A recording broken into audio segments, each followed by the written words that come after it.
अस्सलाम वालेकुम ladies and gentleman, कैसे हैं आप? खैरियत से होंगे। आज का वीलॉग हम बताने के जा रहे हैं कि एफबीआर और गवर्नमेंट ऑफ पाकिस्तान का जो प्रपोज़ल था प्रॉपर्टी सेक्टर के मुतालिक, उस पे कुछ थोड़ी सी डेवलपमेंट हुई है। और गवर्नमेंट ने जो परचेज़ के टाइम पे जो टैक्सेस थे 3% के, 236 के का सेक्शन है। जब भी आप टैक्स जमा करवाएंगे तो इनकम टैक्स ऑर्डिनेंस का सेक्शन 236 के है, जिसके तहत आप 3% टैक्स जमा करवाते थे अभी रजिस्ट्रेशन के टाइम के ऊपर ऑफ एफबीआर वैल्यू।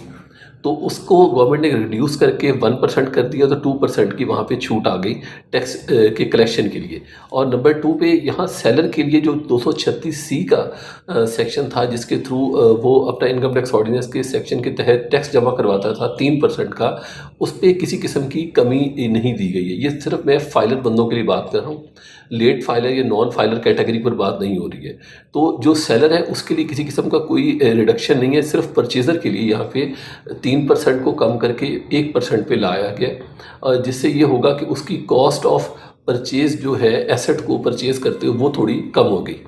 तो यहाँ पे मैं एक और चीज़ भी ऐड कर दूँ कि यहाँ किसी किस्म की कोई एमनेस्टी की जो बात हो रही थी कि मार्केट में किसी तरीके से कोई बेनिफिट आ जाएगा उन लोगों के लिए जिन्होंने पैसा होल्ड करके रखा हुआ है और अपने आप को, अपने पैसे को बैंकों से निकाल के या स्टॉक एक्सचेंज से निकाल के प्रॉपर्टी में डालना चाह रहे हैं कि उससे उनको किसी किस्म का रेवेन्यू जनरेट होगा। ऐसी कोई किसी किस्म की एमनेस्टी या ब्लैक मनी का पैसा जो था कुछ होगा, जो पैसा किसी जगह पार्क किया हुआ है और वो सिस्टम में इन कर सकेगा, ऐसा कुछ नहीं हुआ यहाँ पे। और नंबर 2 के ऊपर इन्होंने कहा था जी पहला प्लॉट परचेज़ करेंगे तो उस पर कोई किसी किस्म का बेनिफिट नहीं होगा, तो दूसरे प्लॉट के ऊपर जो है वो इसके ऊपर टैक्सेस लगेंगे। तो वहाँ पे ऐसी यानी कोई चीज़ सामने रिटर्न में नज़र नहीं आई। तो अभी तक ये है सिर्फ यही सिर्फ 2% का बेनिफिट आया है मार्केट में परचेज़र के लिए, और किसी किस्म का कोई बेनिफिट नहीं आया। और यहाँ पे मैं एक और चीज़ कर दूँ कि गवर्नमेंट ने तो आईएमएफ के सामने काफ़ी प्रपोजल्स रखे थे इस प्रॉपर्टी सेक्टर के लिए, लेकिन आप समझते हैं कि आईएमएफ जो है वो पाकिस्तान की पॉलिसी को फाइनेंशियल एक्शन टास्क फोर्स जो बनी थी उसके तहत चलाएगा।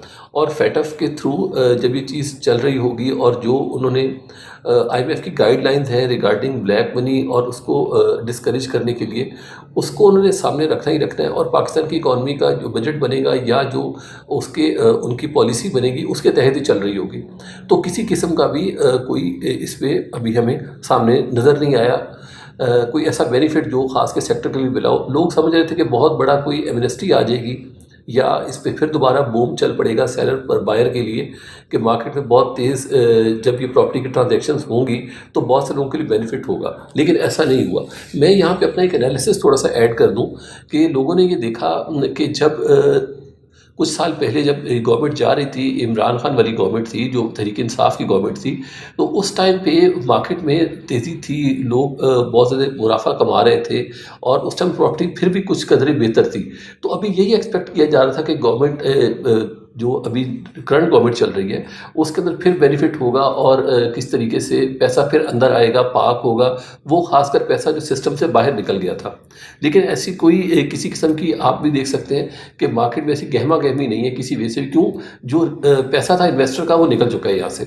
जब इन्वेस्टर का पैसा निकल गया तो रियल बायर में तो उतनी कैपेसिटी ही नहीं है कि वो प्रॉपर्टी परचेज़ करे और वो इस लेवल पे आके, जबकि प्रॉपर्टीज़ की जो सेल प्राइस है, अगर मैं आपसे कहूँ कि 1 करोड़ रुपए की एक प्रॉपर्टी थी, तो इंक्रीज़ हो जाने के बाद जितना भी मार्केट में बबल था या बूम बना हुआ था इस प्रॉफिट को जनरेट करने में, वो 1 करोड़ की प्रॉपर्टी किसी तरीके से भी वापस नीचे 50 लाख पे या 60 लाख पे नहीं आई। वो आज भी 1 करोड़ पे खड़ी है। तो लेने वाला समझता है कि प्रॉपर्टी वापस आए उस जगह के ऊपर जहाँ पे होनी चाहिए थी, और सेलर कहता है मेरी मैक्सिमम प्राइस पे बिके।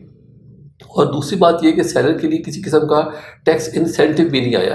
तो बहुत से लोग जो वेट एंड सी की पॉलिसी के थ्रू बैठे हैं और अभी उसका इंतज़ार कर रहे हैं कि अभी देखेंगे जी कुछ बेनिफिट हो, 2 4 5 साल का वेट है। तो अभी इस टाइम में मैं आपको अपने लॉन्ग रन में शॉर्ट रन में तो किसी किस्म का कोई बेनिफिट नहीं आ रहा है या किसी किस्म का भी प्रॉपर्टी में कोई छक्के लगने नहीं जा रहे हैं। तो होगा, अगर हुआ भी तो 2028-29 के बाद कहीं की सूरत हाल बनी, अगर वर्ल्ड वाइड इकोनॉमी जो है उसे सपोर्ट किया और कुछ इस तरह की कंडीशंस बनी कि पाकिस्तान के अंदर हालात दोबारा कोई डॉलर्स का इनफ्लो हुआ या किस तरीके से कोई एमनेस्टी गवर्नमेंट अनाउंस करती है और फिर पैसा इन होता है तो शायद ये सेक्टर थोड़ा चले। लेकिन कंस्ट्रक्शन सेक्टर के लिए या प्रॉपर्टी सेक्टर के लिए ओवरऑल कोई ऐसा किसी किस्म का हमें बेनिफिट नज़र नहीं आ रहा। तो आने वाले दिनों में इंशाल्लाह ताला ये है कि फर्दर मैं आपको इस पर बताता रहूँगा क्या अपडेट्स आ रही हैं। बहुत से और सेक्टर्स के लोग भी गए थे इसके अंदर, सिर्फ प्रॉपर्टी सेक्टर नहीं था, इसमें बेवरेजेस वाले भी थे, टेक्सटाइल वाले भी थे और टबैको वाले भी थे, लेकिन किसी बंदे का भी वहाँ पे प्रपोजल जो है वो एक्सेप्ट नहीं हुआ है टेबल के ऊपर। सिर्फ ये प्रॉपर्टी सेक्टर के अंदर हमें थोड़ी सी आवाज़ सुनाई दी है।